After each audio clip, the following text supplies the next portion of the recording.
Guys, katanya Vietnam dan Filipina ketar-ketir hadapi produk otomotif Indonesia. Kenapa mereka nak ketar-ketir, guys? Jom kita sama-sama tonton dan reaction. Jom.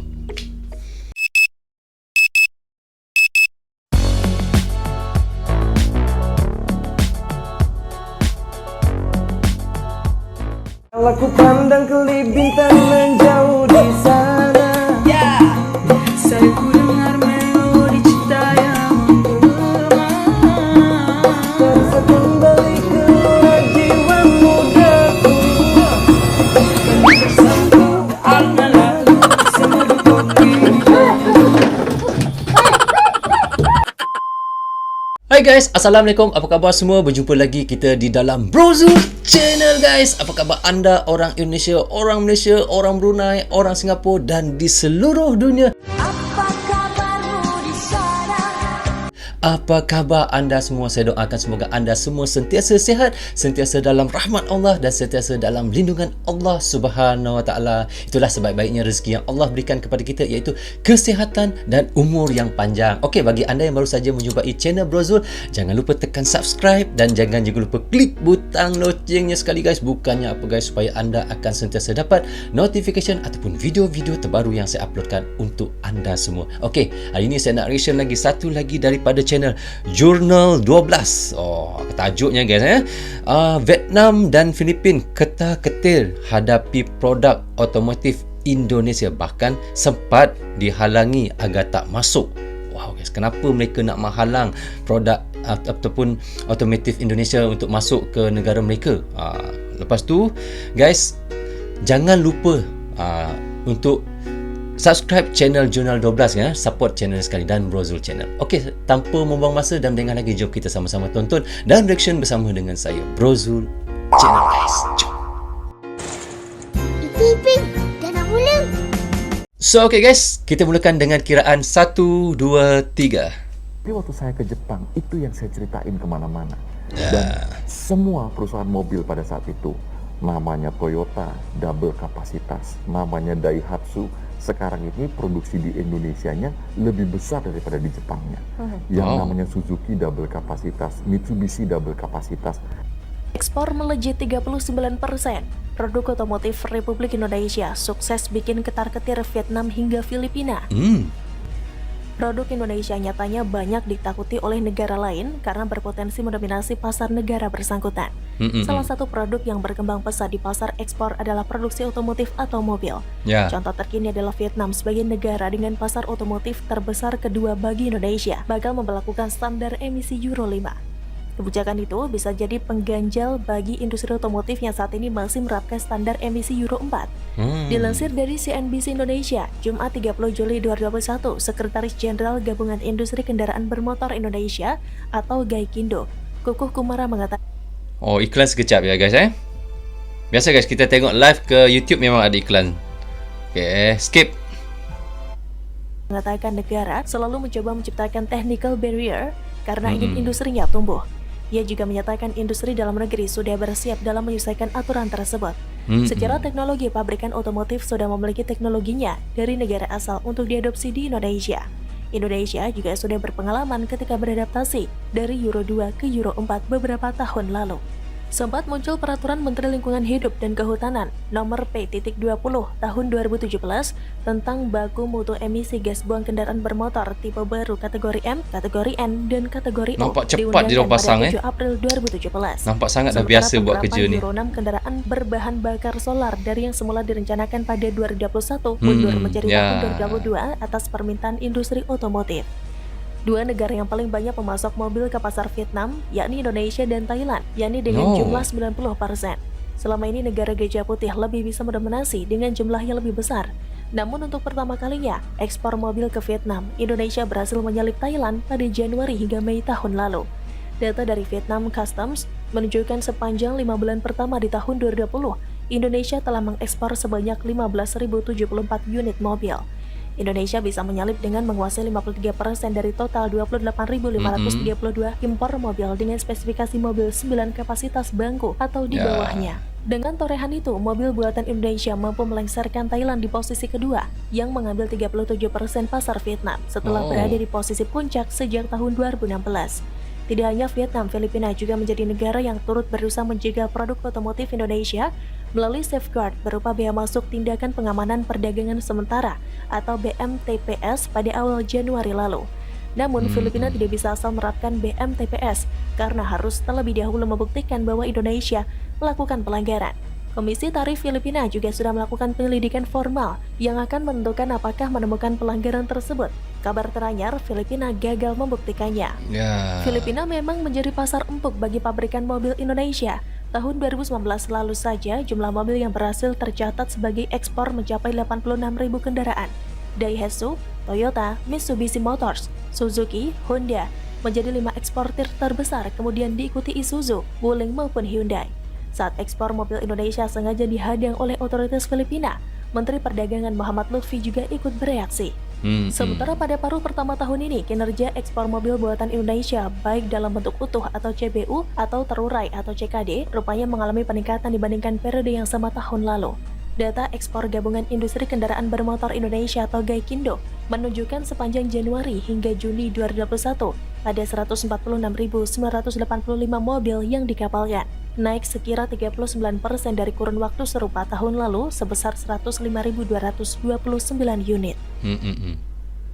Kalian tahu kalau newcomer otomotif kan harus kita punya strategi matang sehingga kita Edi Wirajaya, Dirut Solo Manufaktur Kreasi. Diperbantukan dengan pameran dari Kementerian Perindustrian, dibantukan untuk mendapatkan source. SMK siap bersaing di industri Kabar otomotif. terbaru mobil SMK siap gebrak pasar otomotif tanah air.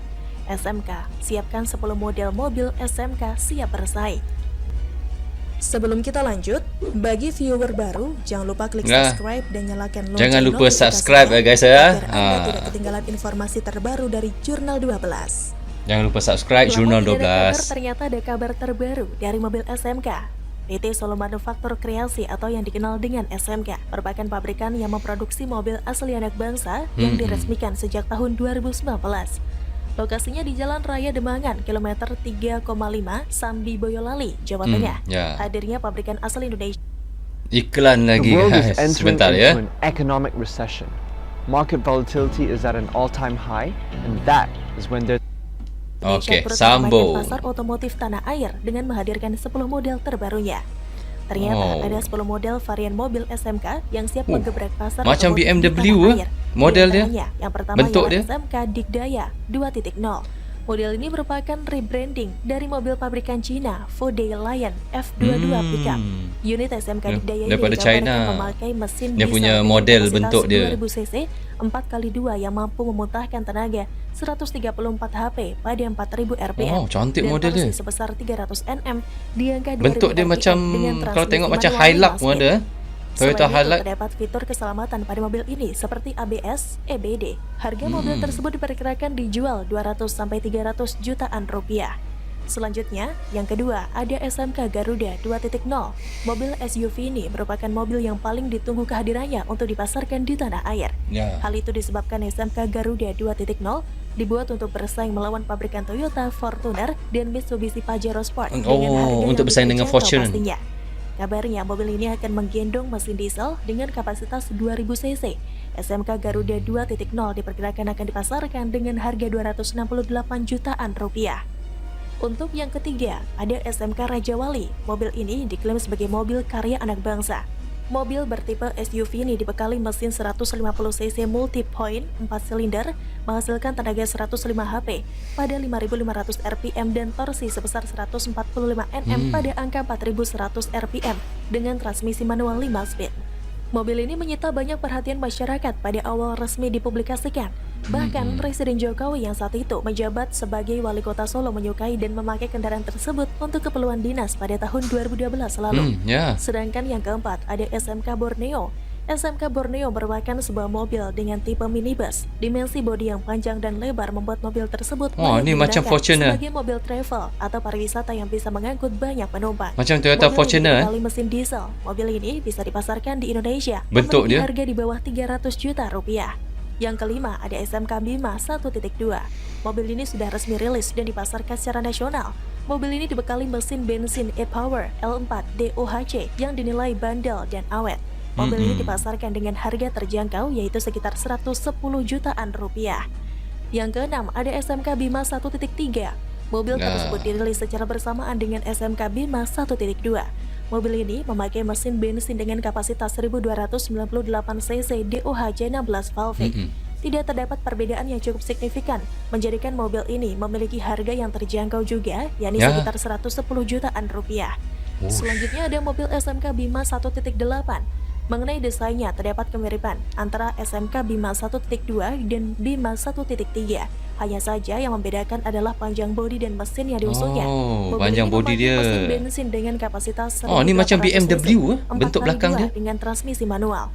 Belum diketahui secara pasti harga mobil macam Bima 1.8 ini. X1, Mobil ini X2 dibuat untuk bersaing melawan pasar mobil pickup seperti Daihatsu Grand Max, Suzuki Mega Chery. Untuk yang ke-8 ada varian model SMK Bima 1.0, masih seputaran mobil pickup dengan tenaga mesin yang lebih kecil yaitu SMK Bima 1.0, dibekali mesin kapasitas 1000 cc dengan transmisi manual. Yang ke-9 ada SMK Bima 1.3L. Spesifikasinya, mesin, desain, dan fiturnya sama dengan seri SMK Bima 1.3. Namun yang membedakan adalah panjang dari muatan yang terdapat di belakang. Memiliki daya angkut yang lebih banyak menjadikan mobil ini cocok sebagai kendaraan niaga. Dan yang terakhir ialah SMK Niaga 1.0. Merupakan mobil bertipe pickup dengan model yang berbeda dengan SMK Bima. Memiliki mesin dengan kapasitas 1000 cc dengan transmisi manual. SMK memang berfokus memenuhi kebutuhan masyarakat, maka dari itu kebanyakan model terbarunya mengusung mobil niaga. Banyak yang tertarik dengan mobil SMK ini. Bahkan mobil SMK banyak mendapatkan pesanan dari pemerintah daerah. Banyak BUMDes Kebun Sari Mandiri Kecamatan Karanggede, Boyolali, Jawa Tengah. Memilih pickup buatan lokal ini tidak sekedar sebagai mobil operasional saja, tapi juga akan ikut mempromosikan dan memasarkannya. Sangat murah kan harganya. Kompas, Kepala Desa Kebonan Yasir Jatmika mengatakan ada peluang bisnis bagi BUMDes untuk ikut serta memasarkan SMK sampai memperkenalkannya ke BUMDes di kota-kota lain. Namun demikian tidak menutup kemungkinan juga untuk menjual ke masyarakat umum yang memang membutuhkan mobil untuk usaha dan suka dengan produk dalam negeri. Ini adalah suatu kebanggaan untuk masyarakat Indonesia. Dengan hadirnya mobil SMK ini diharapkan Indonesia bisa mengekspor ataupun memperluas pasar dari mobil SMK. Betul. 2000 years later. So, okay guys, kita dah tonton dan reaction sama-sama tadi. Memang di Indonesia memang banyak orang kata produk otomotif termasuk Honda pun dibuat di Indonesia, Toyota pun buat di Indonesia, Mercedes pun buat di Indonesia, dan SMK tu adalah buatan anak jati Indonesia sendiri. Memang sangat banyak. Dan SMK kerana apa dia banyak jadi pilihan orang Indonesia kerana harganya pun sangat murah dan berkualiti tinggi seperti kereta-kereta luar negeri. Katanya satu lori pickup tu saja pun harga RM20,000 saja kalau di Malaysia. Memang sesuai untuk kerja-kerja sawit, untuk kerja getah, untuk kerja-kerja peladang-peladang yang ada di Indonesia. Memang sangat sesuai guys. So sangat baiklah kerana kereta buatan sendiri adalah lebih baik berbanding kereta buatan luar negara. Kerana apa guys? Kita menyokong buatan sendiri adalah lebih bagus kerana kita boleh menambahkan lagi kebaikan untuk ekonomi negara kita, untuk kebaikan negara kita. Itu yang selebih baiknya. Sama juga dengan Malaysia. Sokonglah buatan Malaysia dan sokonglah buatan Indonesia. So okay guys, sampai di sini saja untuk reaction saya kali ini. Semoga bermanfaat untuk anda di Indonesia dan untuk kami di Malaysia. Semoga kita dapat berjumpa lagi di reaction yang akan datang. Assalamualaikum, goodbye guys, bye bye.